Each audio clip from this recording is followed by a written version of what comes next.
मुख्यमंत्री माझी लाडकी बहीण योजनेला महाराष्ट्रात भरघोस प्रतिसाद मिळाला आहे। राज्यभरात जवळपास 1.5 कोटी महिला किंवा त्यापेक्षाही जास्त महिला लाभार्थी आहेत। 2.5 लाखांपेक्षा कमी उत्पन्न असणाऱ्या कुटुंबातील महिलांना लाडकी बहीण योजनेच्या माध्यमातून दर महिन्याला 1,500 रुपयांची आर्थिक मदत दिली जाते। पण लाडकी बहीण योजनेच्या लाभार्थी महिलांना डिसेंबर 2025चा हप्ता मिळालेला नाही। त्यामागे कारणही अगदी तसंच आहे। राज्यभरात महापालिका निवडणुकीचा धुराळा आहे। निवडणुकीमुळे राज्यात आदर्श आचारसंहिता लागू आहे, त्यामुळे या योजनेचा हप्ता महिलांना गेल्या महिन्यात मिळालेला नाही। राज्य सरकारने सणासुदीच्या निमित्ताने याआधी देखील लाडक्या बहिणींना खुश करण्याचा प्रयत्न केला।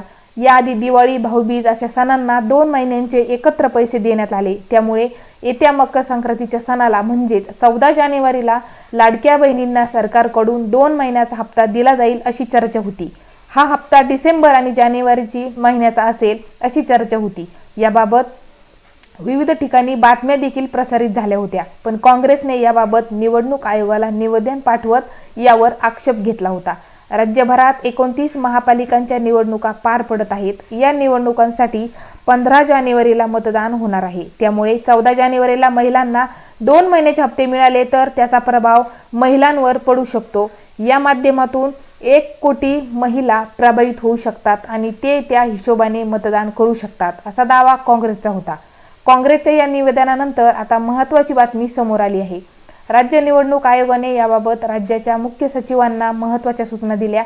या योजनेचा हप्ता वितरित करण्याबाबत सरकारने घेतलेल्या निर्णयाबाबत स्पष्टीकरण देण्यात यावे, असं निवडणूक आयोगाने मुख्य सचिवांना म्हटलं आहे।